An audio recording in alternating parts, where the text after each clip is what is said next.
ఈ మధ్య కాలంలో మనం చూస్తున్నాం భార్యలు భర్తల మీద అనేక రకాలుగా దాడులు, వాళ్ళని చంపడం వరకెళ్ళిపోయింది లిటరల్‌గా. ఆ చంపడం గూడా ఎట్లంటే ప్రొఫెషనల్ కిల్లర్స్‌లాగా ఆలోచించి, అంటే మర్డర్ ప్లాన్ ఎలా చేయాలనేది పర్ఫెక్ట్‌గా చేస్తున్నారు. అంటే పెళ్లి అంటే ఇప్పుడు పెళ్లయిపోయింది, వాళ్ళు చనిపోయారు అనేది పక్కన పెట్టేస్తే, కొత్తగా పెళ్లి చేసుకునే వాళ్ళు చట్ట ప్రకారంగా ఎలాంటి జాగ్రత్తలు తీసుకుంటే మంచిదంటారు?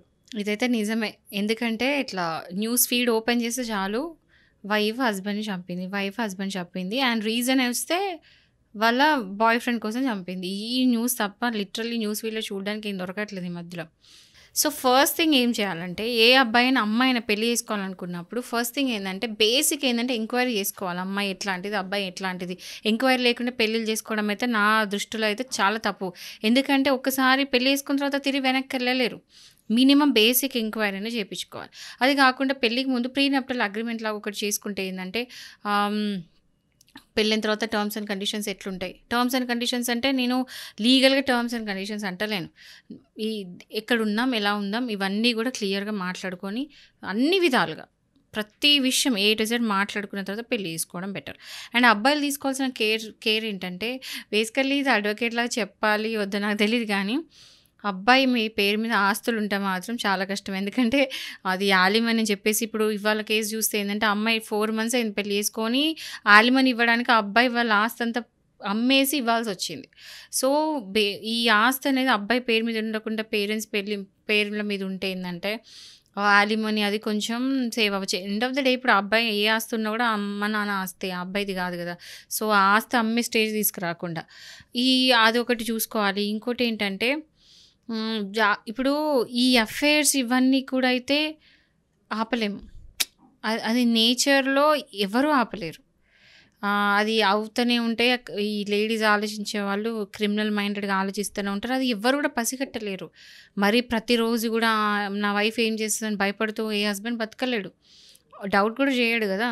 ఇట్లా నా వైఫ్ వచ్చి నా మీద క్రిమినల్ ప్లాన్ చేసి నన్ను చంపాలనుకుంటుందని ఏ హస్బెండ్ అనుకోడు. నమ్ముతారు. సో, ఆ పర్టిక్యులర్ థింగ్‌లో కేర్‌ఫుల్‌గా ఉండండి తప్ప నేనేం చెప్పలేను. బికాజ్ దేర్ ఈస్ నథింగ్ ఏం చేయలేము. ఏం జరగబోతుందనేది ఎవడు ప్రెడిక్ట్ చేయలేడు. బట్ ఏందంటే, ఈ అమ్మాయిని పెళ్లి చేసుకునే ముందు మాత్రం ఎంక్వైరీ చేసుకొని పెళ్లి చేసుకోవడం బెటర్. ఎందుకంటే, ఆ అమ్మాయిది సగం కాకపోయినా పావైనా తెలిసిపోద్ది. ఏంటి అని చెప్పేసి అఫైర్స్ ఉన్నాయి. ముఖ్యంగా బాయ్ ఫ్రెండ్స్ అట్లున్నారంటే మాత్రం పెళ్లి చేసుకోకపోవడం బెటరేమో. అంటే ఇది నేను చెప్తున్నాను. బట్ అందరూ అట్లుండరు. చాలా తక్కువ కేసెసే ఉంటాయి. అందరూ అయిపోయినంక కూడా పెళ్ళిళ్ళు చేసుకొని హ్యాపీగున్నారు. బట్ ఈ మధ్య కేసెస్ ఇట్లా పెరుగుతున్నాయి. అండ్ నేను పెళ్ళైన తర్వాత ఏం చెప్తున్నా అంటే లిటరల్ ఒక వైఫ్‌కి తనకి ఈ పెళ్లి ఇష్టం లేదు. ఒకవేళ తనకి అఫైర్ ఉంది ఆర్ ప్రీవియస్ బాయ్ ఫ్రెండ్‌కి అట్లా ఎళ్ళాలి ఏదని అనుకుంటే మాత్రం హస్బెండ్ డివోర్స్ ఇచ్చేయడం బెటర్. ఎందుకంటే ఇది ఏమంటారు ప్రాణం తీసుకునే కంటే డివోర్స్ నయం కాబట్టి అలాంటివి తెలవగానే డివోర్స్ తీసుకోవడం ఏదో ఒకటి చేయడమే బెటర్. అంత దూరం తీసుకెళ్ళకంటే. అమ్మాయిలు కూడా ఆలోచించాలి. ఒకవేళ వాళ్ళకి నిజంగా హస్బెండ్‌తోని ఉండాలి అంటే డివోర్స్ తీసుకోండి. చంపడం ఎందుకు? మరి చంపేంత క్రిమినల్ మైండెడ్‌గా ఎందుకు ఆలోచిస్తున్నారో నాకు కూడా అర్థం కావట్లేదు. నిన్న మన నాకు నాకేం తెలుసా ఇప్పుడు కొత్తగా ఒక థాట్ వస్తుంది ఏంటంటే ఎందుకు ఇలా తయారైతున్నారు? రోజు పొద్దున్న లేవగానే న్యూస్ ఓపెన్ చేయగానే వచ్చే ఫస్ట్ థింగ్ ఏంటంటే వైఫ్ హస్బెండ్ చంపింది, వైఫ్ హస్బెండ్ చంపింది. ఐ మీన్ ఏంటసలు దీనికి రీజన్ అనేది క్లియర్‌గా రీసెర్చ్ చేయాలి దీని మీద. ఏదో ఎవరో ఒకరు ముందుకొచ్చి రీసెర్చ్ చేస్తే కారణాలు ఏంటని తెలుసుకుంటే తప్ప సొల్యూషన్ అయితే లేదు. నిన్న గూడా మనం కేపీహెచ్‌బీ కరెంట్ షాక్ ఇచ్చి చంపిన కేసు గురించి మనం మాట్లాడుకుంటే, అక్కడ గూడా వాళ్ళ భర్త విడిపోయి 15 ఇయర్స్ అవుతుంది లిటరల్‌గా. 15 ఇయర్స్ అయిన తర్వాత కలిసుందాంరా అని వాళ్ళని తీసుకొచ్చి కరెంట్ షాక్ ఇచ్చి చంపేసింది. అంటే ఇవన్నీ చూస్తుంటే రేపొద్దున నా వైఫ్ ఏం చేస్తుందా అనే వాళ్ళకి చాలా భయముంది. అవును. ఈ మధ్యలో ఏమైతుందో చాలామంది అబ్బాయిలు ఎలా భయపడుతున్నారంటే ఎవరిని చేసుకుంటే ఏమైద్దు, పెళ్లి చేసుకోకపోవడం బెటర్ అని చెప్పేసి. ఆ ఫీలింగ్ అనేది రావడంలో తప్పేం లేదు. ఎందుకంటే పెళ్లి చేసుకున్నది హ్యాపీగా ఉండాలని. పెళ్లి చేసుకునేది ఏదో బాధపడడానికి, హరాస్ కావడానికి, మేబీ చావడానికి అయితే డెఫినెట్ కాదు. సో, పెళ్లి అనేది హ్యాపీగా ఉండడానికి. బట్ అదే లేనప్పుడు ఇంక పెళ్ళెందుకు? సో, చాలామంది అబ్బాయిలు కూడా భయపడుతున్నారు నాకు తెలిసి. బట్ వాళ్ళేంటంటే ఈ ప్రికాషన్స్ ఎట్లా తీసుకోవాలంటే దీని పర్టిక్యులర్ సబ్జెక్ట్ మీద అంత నాకు కూడా అర్థం కావట్లేదు. ఎందుకు ఇలా అవుతుంది? What are the reasons behind this? ఎందుకు ఇట్లా అవుతుందనేది నాకు కూడా అర్థం కావట్లేదు. మీరన్నట్టు చాలా ఇన్సిడెంట్స్ అయితున్నాయి. రీసెంట్‌గా ఒక అమ్మాయి పాముతోని చంపించిందంట. సూయిసైడ్‌లా ఫ్రేమ్ చేయడానికి. మొన్నైతే డ్రమ్ కేస్ అయితే చాలా ఇదైపోయింది. ఈరోజుని ఇది కరెంట్ షాక్ ఇచ్చి. I mean daily every day ఒక కొత్త తరహా మర్డర్ వింటున్నాం. బట్ ఏదైనా తెలుసుకోవాల్సిన విషయం ఏంటంటే, చట్టపరంగా పడే శిక్ష పడింది అంటే వాళ్ళు ఈ అమ్మాయిలు దేనికోసమైతే చేస్తున్నారో వాళ్ళదైతే కానుడ కాదు. ఇన్‌ఫాక్ట్ ఎళ్లి జైల్‌లో కూర్చోవాల్సొస్తుంది. ఇది ఎందుకు రియలైజ్ అయితలేరు? ప్రతి ఒక్కరు తెలుసుకోవాలి గదా! ఒకవేళ దొరికితే ఏంటి 14 ఇయర్స్ శిక్ష మర్డర్ కేస్ కింద. ఇంకేముంటది అసలు? ఇది బేసిక్ ఎందుకు మిస్ అయితున్నారో నాకు అర్థం కావట్లేదు. ఈ అమ్మాయిలు దొరకరని కాన్ఫిడెన్స్‌గా ఇక్కడ వెళ్తున్నట్టున్నారు. కాన్ఫిడెన్స్ కూడా ఎందుకు వస్తుందంటే కొన్ని హ్మ్. చట్టంలో ఉన్నటువంటి చట్టాలు కూడా ఏం చెప్తున్నాయంటే లేడీస్కి ఫేవర్గా ఉన్నాయి. అంటే 490 కానీ లేదండి. మర్డర్ కేస్‌కి లేడీస్‌కి ఫేవర్ ఉండనే ఉండదు. మర్డర్ చేసిందంటే అది లేడీ అయినా, మేల్ అయినా, ఫీమేల్ అయినా ఒకటే. దానికి జెండర్ డిస్క్రిమినేషన్ అస్సలు లేదు మర్డర్‌కి. 498 ఓకే నేను ఒప్పుకుంటా. లేడీస్ ఫేవర్‌లో ఉంది. But also domestic violence case even males కూడా ఏసుకోవచ్చు. హస్బెండ్ కూడా వైఫ్ మీద ఎయ్యొచ్చు. ఫీమేల్ డిస్క్రిమినేటెడ్‌గా అయితే డెఫినెట్‌గా మర్డర్ కేసెస్ ఉండవు. ఎవరికైనా శిక్షే మర్డర్ కేస్‌లో. మర్డర్ కేసు అనేది పక్కన పెడితే ఉమెన్ కార్డ్ అనేది ఒకటి చూపిస్తారు. అదేవిధంగా మహిళా సంఘాలు కానీ వీళ్ళు ఇంతకుముందు విరుచుకుపడడం, ఆ పోలీస్ స్టేషన్ల ముందు ధర్నాలు చేయడం, హ్మ్. వీళ్ళ చేసే అంటే ఏదైనా ఒక ఇన్సిడెంట్ జరిగితే వీళ్ళు ఎలా వస్తారంటే ఏదో ఇంకా వాళ్ళను అవతల వ్యక్తిని చంపేద్దాం అనే విధంగా వచ్చేసి మొత్తం హడావిడి చేస్తుంటారు మహిళా సంఘాలు. హ్మ్. ఇలాంటి ఇన్సిడెంట్లు కొన్ని వందలు జరుగుతుంటే ఇప్పుడు ఎందుకు ఆ మహిళా సంఘాలు వచ్చి ప్రశ్నించట్లేదు అంటారు? ఇప్పుడు ఒకప్పుడు ఆ మహిళా సంఘాలు వచ్చింది మహిళల రైట్స్ కాపాడడానికి. Okay. And it's not wrong. ఎందుకు అంటే ఆ కాలంలో మహిళలు నిజంగా ప్రాబ్లమ్ ఫేస్ చేశారు. అండ్ మరి ఆ వాళ్ళకి కాలంలో ఎవరు చేసిన మరి చెప్పుకోవాలో ఇప్పుడు అర్థం కాకొచ్చు. రావాల్సింది మహిళా సంఘాలు కాదు. ఇప్పుడు రావాల్సింది భార్య బాధితుల సంఘాలు. వాళ్ళొచ్చి ఫైట్ చేయాలి. ఇప్పుడు మహిళల రైట్స్ వయలేట్ అయినప్పుడు మహిళలు వస్తారు.